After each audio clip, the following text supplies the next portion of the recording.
Olá, turma querida! Meu nome é Alexandre Pontes e eu sou o teu professor de Direito Previdenciário.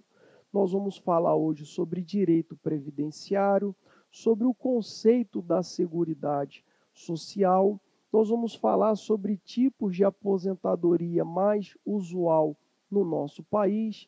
Nós vamos falar também sobre os benefícios, os auxílios e também pensão por morte. Eu peço para você que você fique bem ligado nessas próximas meia hora, porque o conteúdo vai ser de grande valia para a sua vida. Então, nós vamos aqui ao slide, né? E nesse primeiro slide tem aqui a apresentação, Direito Previdenciário, professor Alexandre Pontes, e eu vou passar aqui e nós já vamos para esse segundo slide que nós vamos tratar sobre o conceito da Seguridade Social. Quando nós pensamos em previdência social, né, nós achamos que é só a questão da aposentadoria, a questão do auxílio doença, mas não. A previdência social ela está dentro do conceito de seguridade social, que tem a questão contributiva da previdência social, mas tem também a natureza, então, assistencialista, que é a questão de saúde, e eu passo aqui o slide, e nós vamos ver, deixa eu voltar aqui, que tem a questão de saúde e também a questão da assistência social. A questão de saúde e assistência social, eles não têm um caráter contributivo, né? É um acesso a todos, todos têm direito, independente se contribuiu ou não com a Previdência Social. Já a Previdência Social em si, ela tem um caráter contributivo e para que a pessoa receba, é necessário que antes ela tenha contribuído dentro das suas variadas regras com os seus tipos de aposentadoria e auxílios. Então, nós vamos começar então a falar aqui sobre as aposentadorias mais comuns. Eu vou passar aqui o slide e nós vamos ver aqui tipos de aposentadoria. E nós vamos ter aqui os três mais comuns aqui no Brasil, né? Nós vamos ter também, além desses três, que é a aposentadoria por idade, por tempo de contribuição e aposentadoria por tempo especial. Nós vamos ter também aposentadoria rural, aposentadoria por invalidez. Essas aí eu vou deixar para uma próxima aula. Então, falando de aposentadoria por idade, nós vamos ter duas regras básicas. O homem ele precisa ter 65 anos, né? Ele precisa ter 65 anos e a mulher com a nova previdência, ela precisa ter 62. No próximo slide eu vou tratar sobre as regras de transição. Então vamos nos ater só sobre a questão então dessa aposentadoria por idade. A mulher com 62 anos e o homem com 65, eles já adquirem então um dos critérios para se aposentarem. Qual é o próximo critério? Ter no mínimo 15 anos de contribuição. Então, se a pessoa tiver 15 anos de contribuição, mais a idade, ela então consegue pedir a aposentadoria por idade, né? E, além disso, nós vamos ter também a aposentadoria por tempo de contribuição, que a pessoa não precisa ter a idade, mas ela precisa ter 35 anos de contribuição no caso dos homens e 30 anos de contribuição no caso das mulheres. Essa aposentadoria, depois das regras de transição, que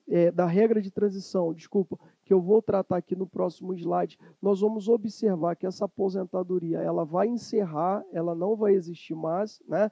Assim que passar as duas regras de transição, que você já vai saber, você vai ver que ela não vai existir. Hoje ela ainda existe, enquanto não passar a regra de transição. Então, o homem tem que ter 35 anos de contribuição, a mulher tem que ter 30 anos de contribuição, tá? E, por último, nós vamos ter aqui a aposentadoria especial. A aposentadoria especial, nós vamos ter três tipos. A de 15 anos, de contribuição especial, a de 20 anos de contribuição especial e a mais comum no Brasil, que é a aposentadoria de 25 anos por tempo especial. Né? Essa aposentadoria especial, a pessoa só precisa trabalhar 25 anos, porém ela tem que trabalhar num lugar insalubre ou num lugar perigoso, porque ela tem essa periculosidade e essa insalubridade. Para mulheres e homens, são contados de forma diferente esse tempo, porém os dois têm que trabalhar 25 anos. Cada ano trabalhado da mulher vale 1,2 e cada ano do homem trabalhado de maneira insalubre ou perigosa vale 1,4. Né? Uma vez uma pessoa chegou comigo e falou assim, mas por que é diferente? Por que a mulher vale só 1,2 cada ano trabalhado e o homem vale 1,4? Que é justamente para completar aquela idade do 30 e do 35, né? 30 anos e 35 anos. Então, 25 anos para a mulher vezes 1,2 vai ser igual a 30 anos trabalhado. E para o homem, 1,4 vezes 25 anos trabalhado vai ser, então, 35 anos trabalhado. Então, essa é a regra básica da aposentadoria especial. Vamos seguir aqui no nosso slide. Nós vamos ter aqui as regras de transição com a nova Previdência que entrou em vigor em novembro de 2019. Houve um amplo debate no Congresso Nacional, foi aprovado nas duas casas a nova lei da Previdência, foi sancionada então pelo presidente da República e ela passou a valer, passou a entrar em vigor. No nosso slide, nós vamos ver aqui que ela tem uma regra de 50% e ela também tem uma outra regra de 100%. Então, como é que funcionam essas duas regras de transição da Previdência Social? Nós vamos entender da seguinte maneira: quem faltava até 2 anos para se aposentar, de 1 mês a 2 anos, ele vai pagar um pedágio, né? Assim como foi popularmente chamado pelos congressistas. Essa pessoa ela paga um pedágio, então, de 50% do tempo que faltava. Aí você pode me perguntar, mas professor, como funciona esses 50%? Como é aplicado na prática? E aí eu te explico da seguinte maneira. Imagina que uma mulher tinha 29 anos de tempo de contribuição no ato da aprovação, em novembro do ano passado, de 2019. Essa regra de transição vai funcionar para ela cobrando dela um pedágio de 50% do tempo. Ou seja, se para ela faltava 1 ano, ela precisa trabalhar mais 6 meses. Ou seja, ela vai trabalhar os 30 anos e mais 6 meses. Vai aplicar a ela essa regra de 50%. A mesma coisa para o homem. Se ele tinha 34 anos de tempo de contribuição no INSS, né, na Previdência Social, ele vai precisar contribuir mais 6 meses por causa da primeira regra de transição, que é a regra de 50%. No slide nós vamos ver ali que também existe a regra de 100%. Essa regra de 100%, ela vai ter um teor diferente. Enquanto a de 50%, ela vai ser de 1 mês, né, a 2 anos, a de 100% vai ser de 2 anos a 5 anos. Então, se a pessoa, no ato da aprovação da nova Previdência, faltava 5 anos para ela se aposentar, ela vai pagar um pedágio de mais 5 anos, né, 100% do tempo que restava para ela, e ela vai precisar trabalhar, ao invés de 5 que lhe faltava, ela vai trabalhar mais 5, totalizando, então, 10 anos, tá? Então, essa é a regrinha básica. E para quem é um segurado e faltava mais de 5 anos, e aí você presta atenção aqui no que eu vou te falar, porque é muito importante você entender isso. Porque a aposentadoria por tempo de contribuição, como nós a conhecíamos, né, antes da nova Previdência, ela não vai existir para quem não estiver dentro dessas duas regras de transição. Então, não haverá mais, coloca isso aí na sua cabeça, escreva se você assim preferir. Não vai existir mais aposentadoria por tempo de contribuição no Brasil. Com a nova Previdência, só vai existir a aposentadoria, então, por idade. A especial foi mantida, a rural, a por invalidez, que a gente pode tratar aí numa próxima aula. Eu, por exemplo, pelas minhas contas, acompanhando lá a minha conta na Previdência Social, eu calculava que eu aposentaria com 55 anos. Comecei a contribuir desde 16 anos, meu primeiro emprego com carteira assinada, já tinha trabalhado antes, porém, primeiro com carteira assinada foi com 16 anos, e eu me aposentaria com 55 anos. Porém, agora com a nova Previdência, ela não vai existir mais por tempo, eu só me aposentarei com 65 anos, tá? Então, fica aí esse ensinamento para nós. Regras básicas de transição, 50% se até 2 anos, 100% se até 5 anos. Se passou de 5 anos, a pessoa não vai aposentar mais por tempo de serviço, ela só vai conseguir se aposentar, então, por idade. Passando aqui o slide, nós vamos falar agora sobre o BPC, que é o benefício de prestação continuada. Bom, aí eu coloquei para vocês entenderem, né, que tem o benefício dado ao idoso, ao deficiente e também ao portador de doença crônica. O portador de doença crônica, ele tem que ter a doença crônica há mais de 2 anos e a doença precisa ser incapacitante ao trabalho, tem que impedir ele de laborar, de trabalhar. Se não impedir, ele não tem direito ao BPC. A aposentadoria ela tem um caráter contributivo, mas o benefício de prestação continuada ele tem um caráter assistencial. Então, a pessoa que nunca contribuiu, ele pode receber o benefício de prestação continuada. O benefício de prestação continuada ele está no LOAS, que é a Lei Orgânica da Assistência Social no Brasil, né?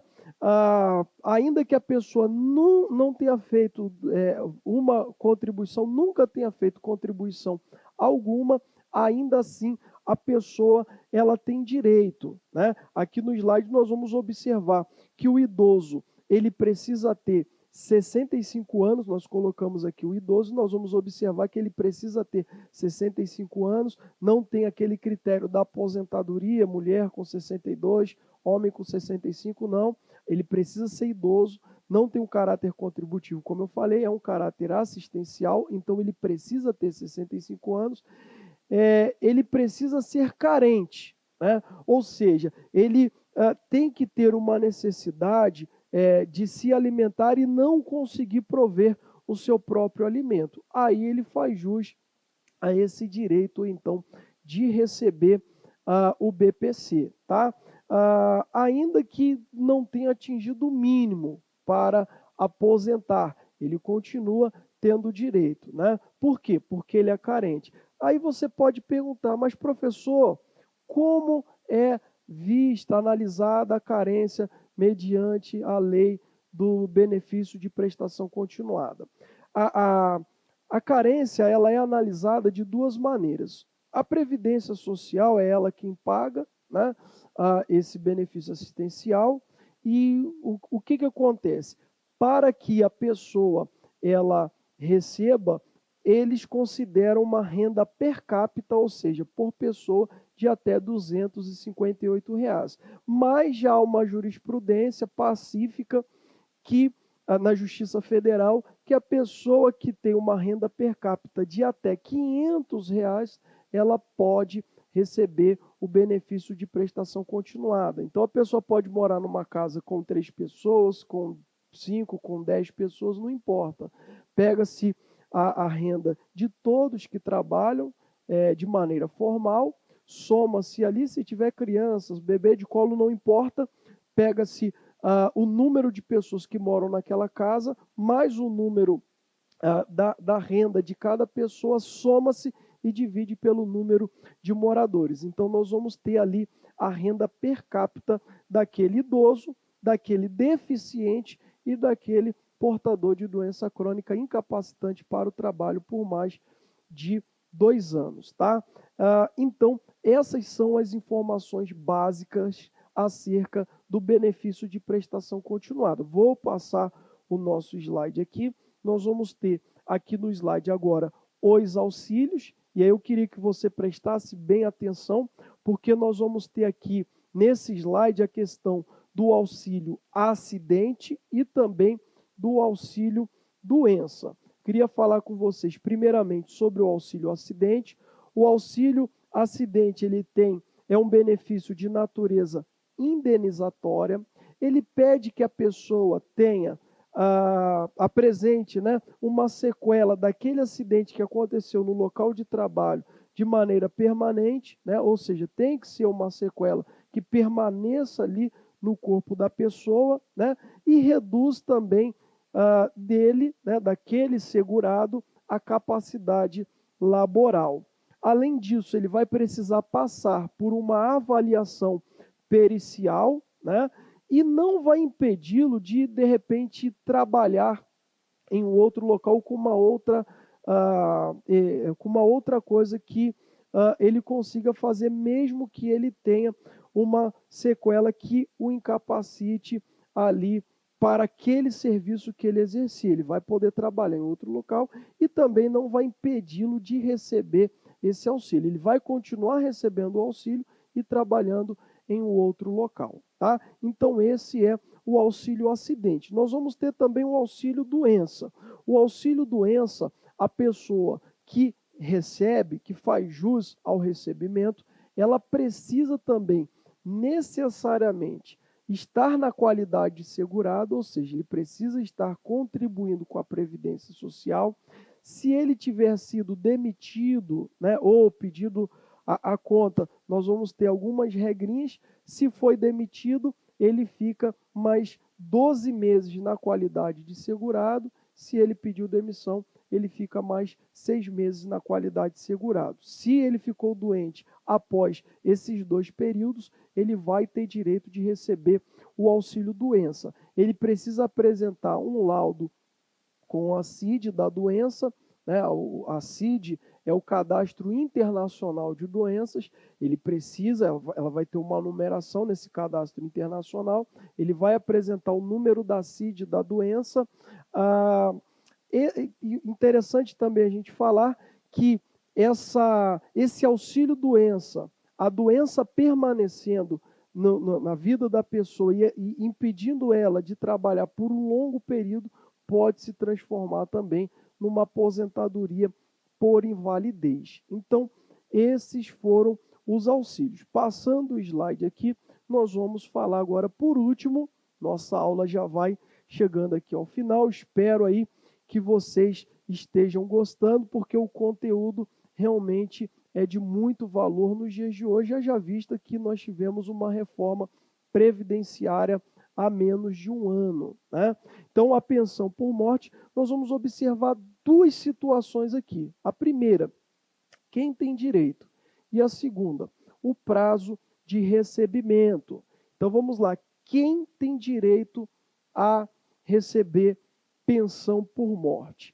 A pessoa que tem direito de receber a pensão por morte é o dependente. O dependente, ele tem direito de receber pensão por morte. Mas, professor, basta só ser dependente para receber? Não, tem mais alguns critérios. Não é qualquer dependente.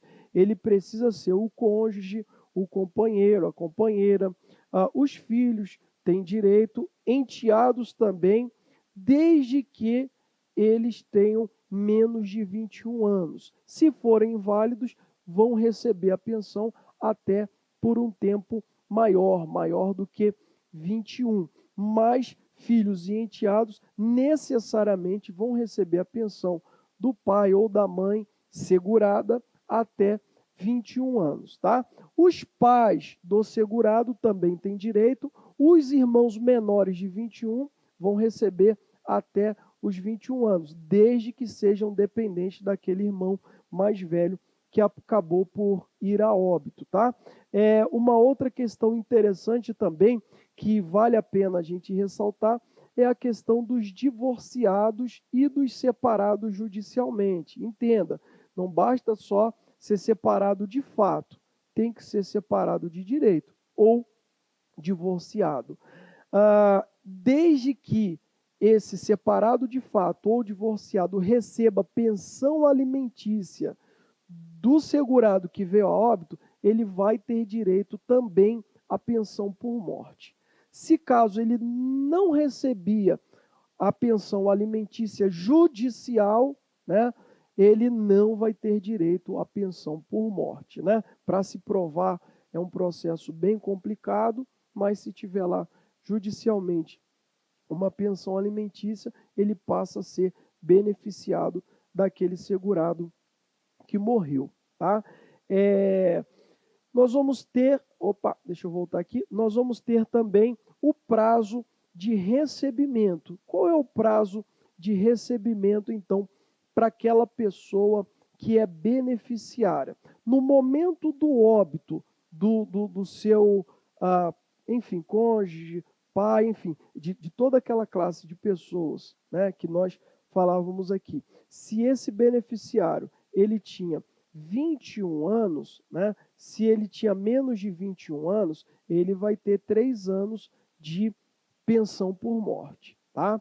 E uma segunda regrinha é que se ele tinha de 21 até 26 anos, ele vai ter 6 anos para receber essa pensão por morte. De 27 a 29, 10 anos, de 30 a 40, 15 anos, de 41 a 43, ele vai ter direito, então, a 20 anos de recebimento de pensão por morte. E isso só vai se concluir só vai se tornar vitalício a partir do óbito aos 44 anos. Então, se o segurado morreu e o seu dependente tinha 44 anos, ele passa a receber de maneira vitalícia, sem que haja em nenhum momento interrupção, até que ele também venha a óbito, ele vai receber então essa pensão por morte. Bom, então essa foi a nossa aula de direito previdenciário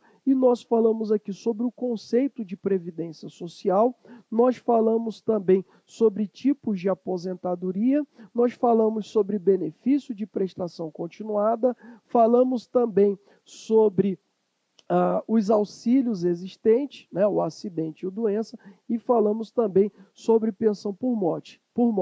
Espero que vocês tenham gostado. A nossa aula fica por aqui, está aí o último slide. Obrigado a todos vocês por terem acompanhado essa aula. Até o nosso próximo encontro.